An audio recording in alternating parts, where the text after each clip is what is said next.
आइए सुनते हैं मेघालय की लोक कथाओं में से ये कथा 5 सुपारी की कहानी। बहुत पहले की बात है। एक पहाड़ की तलहटी में बसे छोटे से गांव में 2 लड़के रहते थे जो एक दूसरे के अभिन्न मित्र थे। उनमें से एक का नाम रेभाब था जो बहुत अमीर परिवार से था और दूसरा बड़ुक था जो बहुत गरीब परिवार से था। परंतु उनके इस सामाजिक और आर्थिक अंतराल के कारण उनके आपसी प्रेम में कभी कोई कमी नहीं आने पाई। अक्सर रोज वे घर से बाहर निकलकर आपस में मिलते और दूर जंगलों में चिड़ियों की बोली बोलते हुए फूलों की सुगंध के बीच दिन भर घूमते फिरते। वे साथ साथ नदियों में तैरते, तीर धनुष चलाना सीखते और साथ साथ बांस की बांसुरियां बनाकर उसे देर तक बजाते रहते। इस तरह उन्हें एक दूसरे के साथ अधिक से अधिक समय बिताना अत्यंत प्रिय था।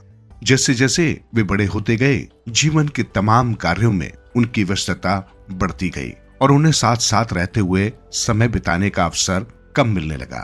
रेयूब अपने माता पिता के काम में हाथ बटाने लगा और उसे कई कई दिनों तक व्यापार के सिलसिले में गांव से दूर रहना पड़ता, जबकि बड़ुक को खेतों में काम करके धान उपजाना होता था जिससे उसके परिवार का भरण पोषण हो सके। इसके बावजूद उनके बीच की मित्रता उसी तरह मजबूत बनी रही। वे एक दूसरे पर पूरी तरह से आज भी विश्वास करते और अपने किसी भी रहस्य को एक दूसरे से कभी नहीं छुपाते थे। समय बीतता गया और वे बड़े होते गए। आगे चलकर उनके विवाह हुए और वे अपने परिवार की मुखिया बन गए। रेयूब की पत्नी उसी की तरह अमीर घराने से थी, जिसके कारण रेयूब की धन संपत्ति पहले से भी अधिक बढ़ गई और वो अधिक संपन्न और प्रभावशाली होकर गांव का मुखिया बन गया। बड़ू का विवाह दूसरे गांव के एक गरीब घर की युवती से हुआ।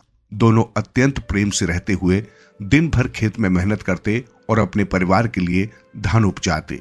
गरीबी में रहते हुए भी वे दोनों अत्यंत खुश थे और अपने माता पिता के साथ खुशहाल जिंदगी जी रहे थे।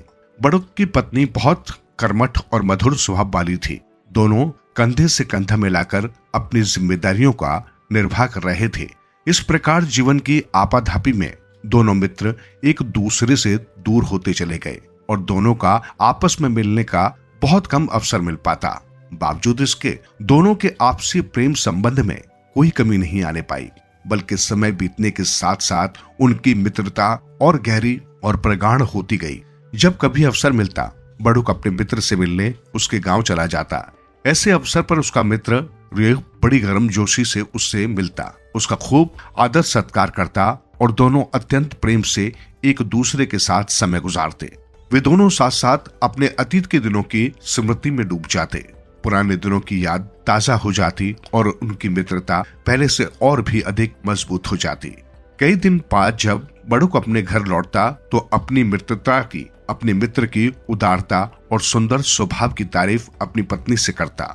ऐसे ही एक बार जब बड़ुक अपने मित्र से मिलकर वापस अपने गांव लौटा, उसकी पत्नी ने उससे कहा कि उसके पड़ोसी उसके अमीर मित्र के बारे में तरह तरह की बातें किया करते हैं। उसने कहा कि लोगों का विचार है कि ऐसी मित्रता कभी नहीं टिकती, ये केवल दिखावे के लिए होती है। लोग ये भी कहते कि यदि दोनों में इतनी गहरी दोस्ती है तो उनका अमीर मित्र उनकी स्थिति जानने समझने के लिए कभी उनके घर क्यों नहीं आता। पहले तो उसने पत्नी की इन बातों पर ध्यान नहीं दिया, लेकिन चूंकि लोग उसके सबसे प्रिय दोस्त के बारे में बात कर रहे थे, इसलिए उसने निश्चय किया कि एक दिन वो अपने मित्र को अपने घर अवश्य आमंत्रित करेगा।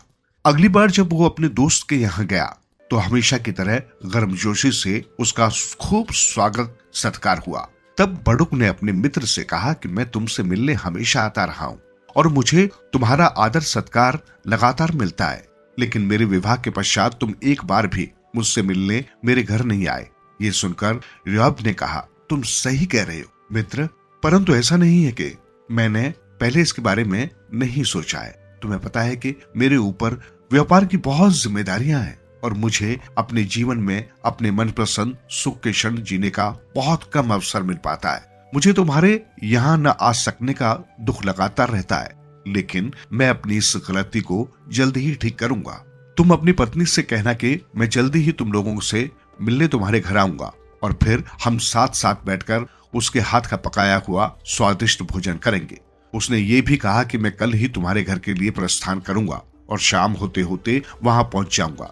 अत्यंत प्रसन्नता पूर्वक उत्साह से भरा हुआ बड़ुक जल्दी जल्दी अपने घर आया और अपनी पत्नी को मित्र के आने की सूचना दी। उसने उससे कहा कि अगले दिन वो जल्दी उठकर जितना अच्छा भोजन पका सकती है पका ले, क्योंकि वो अपने मित्र का स्वागत यथासंभव बेहतरीन तरीके से करना चाहता था। मित्र के आने की खबर सुनकर उसकी पत्नी भी बहुत खुश हुई, लेकिन अत्यंत चिंतित स्वर में उसने बड़ुक से कहा कि उसके घर में इस समय न तो मछलियां हैं और न ही खाना पकाने के लिए अनाज का एक दाना भी। वो उसके मित्र का स्वागत किस प्रकार करेगी? ये सुनकर दोनों ही प्राणी अत्यंत चिंतित हो गए। सचमुच ये तो बड़े दुर्भाग्य की बात है, बड़ुक ने कहा। इतनी गरीबी किस काम की कि हम अपने प्रिय मित्र के स्वागत में उसे खाना तक नहीं खिला सके। अचानक बड़ुक के चेहरे पर आशा की एक किरण नजर आई।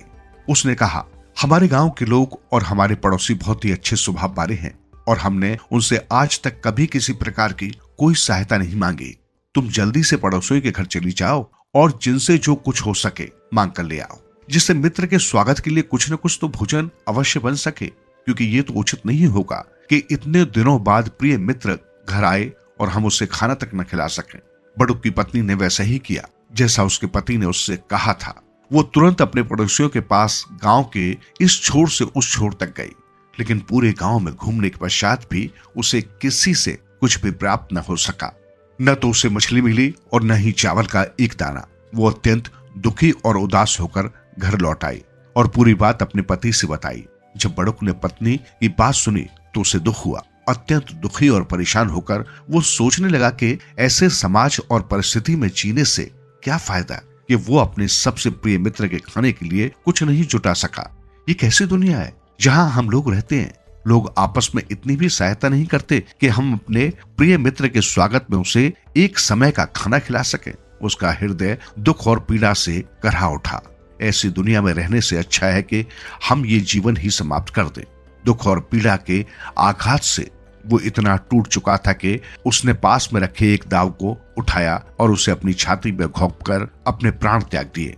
जब उसकी पत्नी ने देखा कि उसके प्रिय पति ने दुख और पीड़ा से अपने प्राण त्याग दिए हैं, तो वो अत्यंत व्याकुल होकर चीख चीख कर विलाप करने लगी। अब मेरे लिए इस दुनिया में रखा ही क्या है?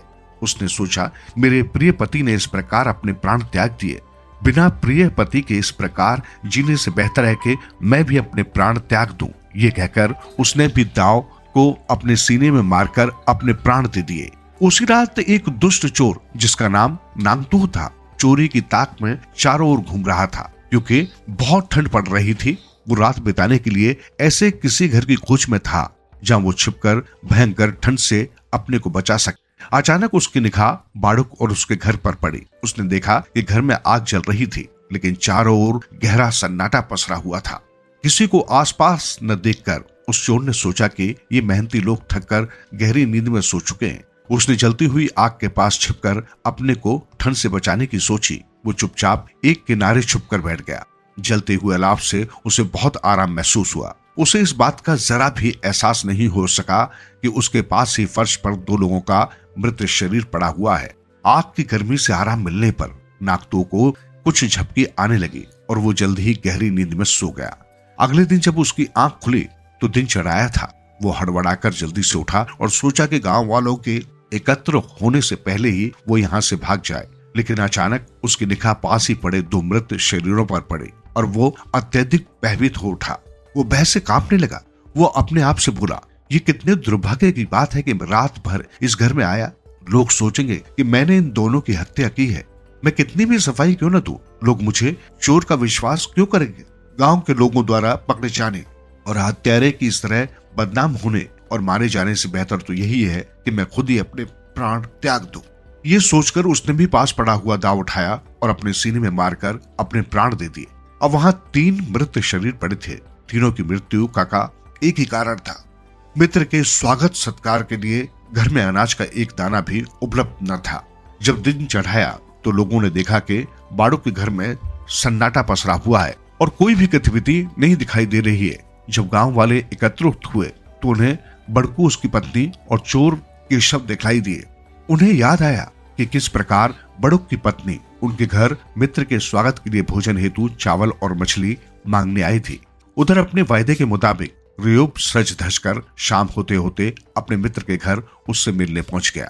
जब उसे अपने मित्र के साथ घटित इस दुखद घटना की जानकारी हुई, उसके दुख का पारावार न रहा। वो अपने मित्र के मृतक शरीर के पास बैठकर अत्यंत करुण स्वर में विलाप करने लगा। ये संसार कितना क्रूर और निष्ठुर है, जिसने उसके प्रिय मित्र को इतनी निर्ममता से छीन लिया। यहाँ अपने मित्र को भोजन कराने के लिए उसे मुट्ठी भर अनाज तक नहीं मिलता। आखिर मित्र के स्वागत की ऐसी आवश्यकता ही क्यों है कि उसकी पीड़ा में मित्र को अपने प्राण तक देने पड़े। इस प्रकार के नियम के कारण ऐसे निर्मल हृदय मित्र का बिछुड़ना कितना अधिक पीड़ादायक है। वो घंटों तक विलाप करता रहा और ईश्वर से प्रार्थना की कि वो कुछ ऐसा करे कि आगे ऐसी दुखद घटना फिर घटित न हो सके। वो कुछ ऐसा रास्ता दिखाए कि गरीब से गरीब व्यक्ति भी अपने मित्र का स्वागत जो उसके पास है उसी से करे और स्वागत न कर पाने को सामाजिक अपमान और प्रतिष्ठा की दृष्टि से न देखा जाए। उसकी करुण पुकार सुनकर अचानक ईश्वर वहां प्रकट हुए और उन्होंने र्योब के दुख को महसूस किया।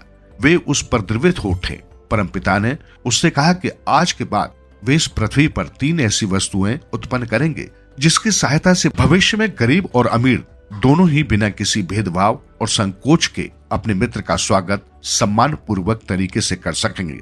दोनों के स्वागत के तरीकों में कुछ भी अंतर नहीं रहेगा। इसके बाद जहां तीनों के मृत शरीर पड़े थे, वहां से 3 ऐसे पौधे उत्पन्न हुए जो पहले इस पृथ्वी पर कहीं नहीं थे। वे पौधे पान, सुपारी और तंबाकू थे। उसी समय से खासियों में ये रिवाज चल पड़ा है कि जब भी कोई मित्र किसी के घर पहुंचेगा, वे उसका स्वागत पान, सुपारी और तंबाकू से ही करेंगे। चाहे अमीर हो या गरीब, सभी के स्वागत का तरीका एक ही तरह का होगा, जिससे लोगों को छोटे बड़े का भेदभाव महसूस न हो।